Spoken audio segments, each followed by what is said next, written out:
দেখেন, বাংলাদেশে এবং সারা পৃথিবীতেই ডাক্তার দুই ধরনের রয়েছেন। একটা হচ্ছে পড়াশোনা করে ডাক্তার হয়, আর একটা হচ্ছে কবিরাজি করে ডাক্তারির ভাব ধরে ডাক্তার হয়। বিভিন্ন ধরনের গাছগাছরা দিয়ে মানুষকে সুস্থ করার চেষ্টা করে, আয়ুর্বেদিক ওষুধ দেন। ঠিক আছে, আরেক শ্রেণীর মানুষ দেখবেন আপনার সমাজের মধ্যে, যার কোনো পড়াশোনার যোগ্যতা নাই, না আরবি লাইনে আছে, না বাংলা লাইনে আছে, না ডাক্তারি লাইনে আছে, কিন্তু স্বপ্নযোগে অলৌকিক কিছু তিনি পেয়েছেন, তারপর থেকে চিকিৎসা করা শুরু করেছেন। হোক না হোক, মানুষের মধ্যে একটা বিষয় ছড়িয়ে দেওয়া হয়েছে, এখানে গেলেই মানুষ ভালো হয়ে যাবে। এই জন্য বাংলাদেশে অনেক সময় দেখা যায় যে বাঁশ থেকে পানি পড়তেছে, সে পানি খেয়ে ভালো হয়ে যাচ্ছে। তারপরে পাগলা বাবা বিড়ি খাচ্ছে এবং পানির মধ্যে ফু দিলেই তারপরে রোগবালাই ভালো হয়ে যাচ্ছে। ছোট বাচ্চা, তার লজ্জা স্থান অনেক সময় এমনটা হয় যে সেখানে অলৌকিকভাবে কিছু একটা ঘটে যাচ্ছে, নাউজুবিল্লাহ মিন যালিক। এখন কথা হচ্ছে, আপনি আল্লাহ রাসূল সাল্লাল্লাহু আলাইহি ওয়াসাল্লাম বলছেন কি, খেয়াল করেন যে প্রত্যেকটি রোগের জন্য আল্লাহ সুবহানাহু ওয়া তাআলা ওষুধ রেখেছেন, কোনো সন্দেহ নেই, কিন্তু গবেষণা করে সেটা খুঁজে বের করে নিতে হবে। এবং কোরআনুল কারীমের মধ্যে আল্লাহ সুবহানাহু ওয়া তাআলা বলেছেন, মুনাজ্জিলু মিনাল কুরআনি মা হুয়া শিফা। কোরআনের মধ্যেই কিন্তু শিফা রয়েছে।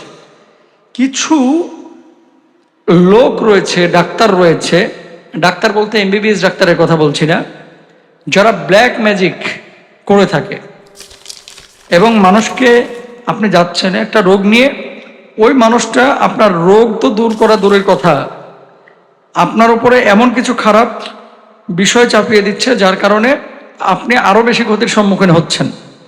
খেয়াল রাখবেন, শুধু ডাক্তার না, আশপাশের সাধারণ মানুষও হতে পারে, অথবা আশপাশের কোনো মানুষও হতে পারে, আপনার কাছের মানুষটাও হতে পারে।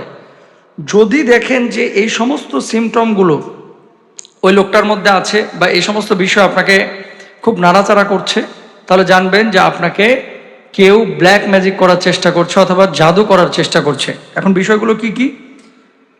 এক নম্বর, দেখেন, যখন আপনি কোনো স্বীকৃত ডাক্তারের কাছে যাচ্ছেন, আপনার নাম জিজ্ঞেস করতেই পারে, আপনার পেশা জিজ্ঞেস করতেই পারে, আপনার রোগের ব্যাপারে জিজ্ঞেস করতে পারে, না হলে তিনি চিকিৎসা করতে পারবেন না। যারা ব্ল্যাক ম্যাজিক করে এরা বারবার দেখবেন রোগীর নাম এবং মায়ের নাম জিজ্ঞেস করে। রোগীর নাম, মায়ের নাম যদি জিজ্ঞেস করে, প্রথমত শুধু এটা জিজ্ঞেস করলেই মনে করবেন না যে আপনার কে সে ব্ল্যাক ম্যাজিক করছে বা আপনার উপরে খারাপ কিছু সে করার চেষ্টা করছে। আরো কিছু চিহ্ন, সিমটম রয়েছে। দ্বিতীয়ত, রোগীর কোনো চিহ্ন গ্রহণ করা, যেমন আপনার মাথা ব্যথা করছে, মাথা ব্যথা করছে, উনি মাথা ব্যথার মেডিসিন দিবে, অথবা কোনো গাছগাছরা দেবে, অথবা কোনো মলম দেবে, যেগুলো ব্যবহার করলে আপনার মাথা ব্যথা ভালো হবে। কিন্তু কি হয়, রোগ হয়েছে একটা, অমনি ওই কবিরাজ চাইলো কি যে আপনার কাপড়ের একটা টুকরা দিয়ে যান, অথবা একটা টুপি দিয়ে যান, অথবা রুমাল একটা দিয়ে যান। যদি এরকম কিছু হয় তাহলে সেসব ক্ষেত্রে বি কেয়ারফুল, সতর্কতা অবলম্বন করবেন, অনেক সময় আপনার ক্ষতি হতে পারে। 3 নাম্বার, জবেহ করার জন্য কোনো নির্দিষ্ট জীবজন্তু চাওয়া এবং তা আল্লাহর নামে জবাই না করা, কখনো তার রক্ত ব্যথার স্থানে মাখানো বা বিরান ঘর বা জায়গায় তা নিক্ষেপ করা। এরকমটা যদি কেউ ঘটানোর চেষ্টা করে বা আপনার কাছে কামনা করে, তাহলে আপনি বলবেন যে আপনার কাছে আমি চিকিৎসা নিতে পারবো না, সরি, আমি দুঃখিত। এই সমস্ত ক্ষেত্রে যদি কেউ এরকম প্রপোজ করে আপনাকে, জানবেন যে উপকারের চাইতে সে ক্ষতি করবে, অথবা আপনাকে জাদু করার চেষ্টা করছে। 4 নাম্বার, রহস্যময় মায়াজাল বা মন্ত্র লেখা, এমন কিছু সে লিখলো সাংকেতিক, যেগুলো সে ছাড়া আর কেউ জানে না, না কোরআনের মধ্যে আছে না হাদিসের মধ্যে আছে, অর্থাৎ কুফরি কালাম টাইপের কিছু একটা হতে পারে। এরকম যদি হয়, যেটা আপনি জানেন না, হ্যাঁ আপনার রাইট আছে। কোনো ডাক্তার যদি প্রেসক্রিপশন লেখে, ওষুধ কোনটা লিখেছে জানা যেমন আপনার অধিকার, কোনো কবিরাজ যদি কোনো কিছু লেখে, তাহলে আপনার এটাও জানা অধিকার যে আপনি এটা লিখলেন কি কোরআন থেকে, হাদিস থেকে, না কি। কারণ কোরআন হাদিসের বাইরে কোনো কিছু তন্ত্র মন্ত্র যেগুলো নিজেদের বানানো অথবা কুফরি কালাম করা, এগুলো হারাম, আপনি গ্রহণ করবেন না। তাহলে আপনার রহস্যময় মায়াজাল বা মন্ত্র এরকম যদি কিছু লেখে যেগুলো কোরআন হাদিসের মধ্যে নেই, তাহলে আপনি জেনে নেবেন যে লোকটি আপনার ওপরে হয়তোবা কোনো কিছু আসর করতে যাচ্ছে বা আপনাকে জাদু করতে যাচ্ছে।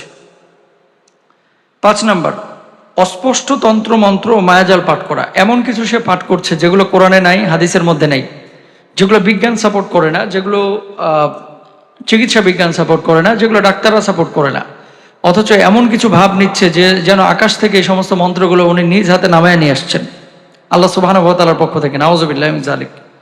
এরকম একটা ভাবসাব যদি এমনটা হয় তাহলে জানবেন যে লোকটা জাদুকর এবং এরা ব্ল্যাক ম্যাজিক করে, মানুষের ভালোর চাইতে এরা ক্ষতি বেশি করে, অথবা একজনের সাময়িক উপকার করে অন্যজনকে একেবারে বিধ্বস্ত করে দেয়। 6 নম্বর, রোগীকে চতুর্ভুজ নকশা বানিয়ে দেওয়া, যাতে থাকে অক্ষর বা নম্বর।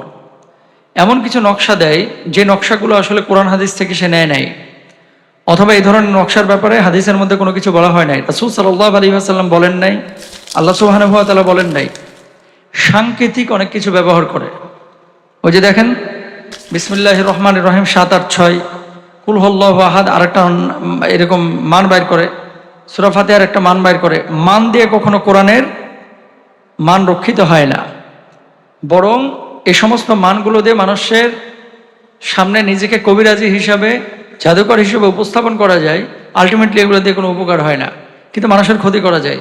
এই ধরনের চক্রাকার, বৃত্তাকার নকশা বানিয়ে অক্ষর বা নম্বর যদি এর ভিতরে বসাই, এই সমস্ত চিকিৎসা আপনারা নেবেন না।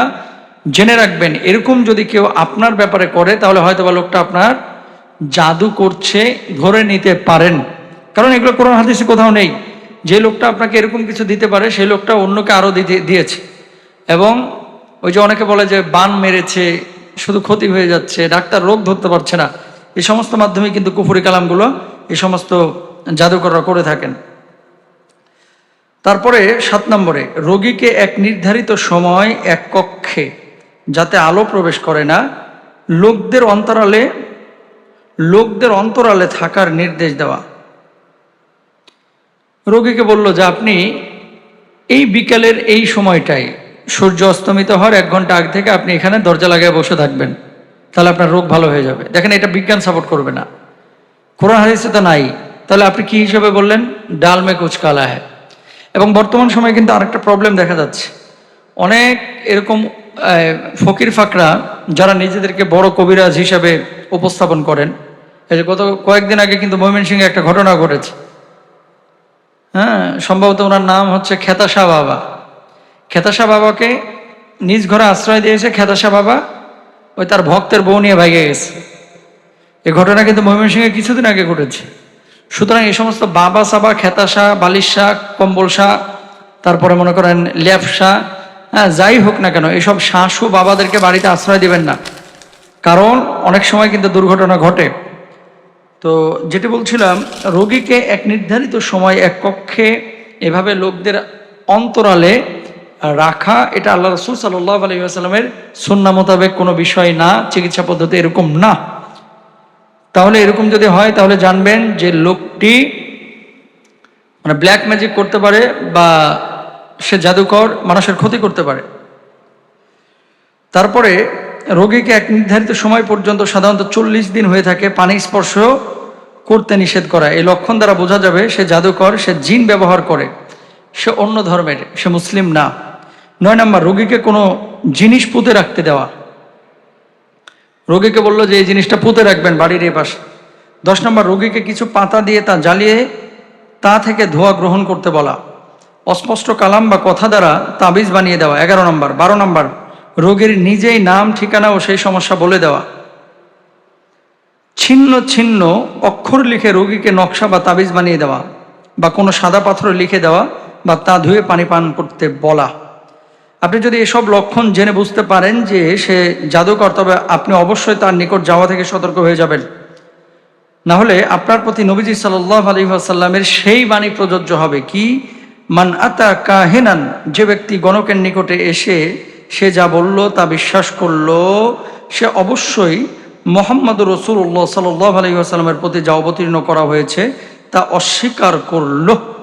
আল্লাহ রাসূল সাল্লাল্লাহু আলাইহি ওয়াসাল্লাম বলেছেন। সুতরাং আপনারা কবিরাজের কাছে যাবেন, ডাক্তারের কাছে যাবেন, অবশ্যই সে পড়াশোনা করেছে কিনা, সে বিশুদ্ধ কোরআন তেলাওয়াত করতে পারে কিনা, হাদিসের যথেষ্ট জ্ঞান আছে কিনা, কোরআনের জ্ঞান আছে কিনা, অথবা এমবিবিএস ডাক্তার হলে তার এডুকেশন ব্যাকগ্রাউন্ডটা কি, সে আসলে পড়াশোনা করেছে কিনা, তার সার্টিফিকেট আছে কিনা, নাকি শুধুমাত্র সে ডাক্তার লিখে, আসলে সার্টিফিকেট সনদ নেই। যেমনইভাবে একটা হাতুড়ে ডাক্তার অথবা অভিজ্ঞতা ছাড়া একজন ডাক্তার মানুষের জীবনের জন্য হুমকি স্বরূপ। কবিরাজি যারা করবে, কোরআন হাদিসের জ্ঞান ছাড়া এই ধরনের কবিরাজি করা, হ্যাঁ, জাদু করা, এগুলো সম্পূর্ণরূপে নিষিদ্ধ। আর জাদু যারা করে তারা হারাম কাজ করে, এরা আল্লাহ রসুল সাল্লাল্লাহু আলাইহি ওয়াসাল্লামের উম্মত না, এরা আল্লাহকেই যেন অবিশ্বাস করে, এরা কাফেরের কাতারে পড়ে। আল্লাহ তাআলা এদেরকে হেদায়েত দান করুক, আমাদেরকে বোঝার তৌফিক দান করুন, আমিন। আসসালাম।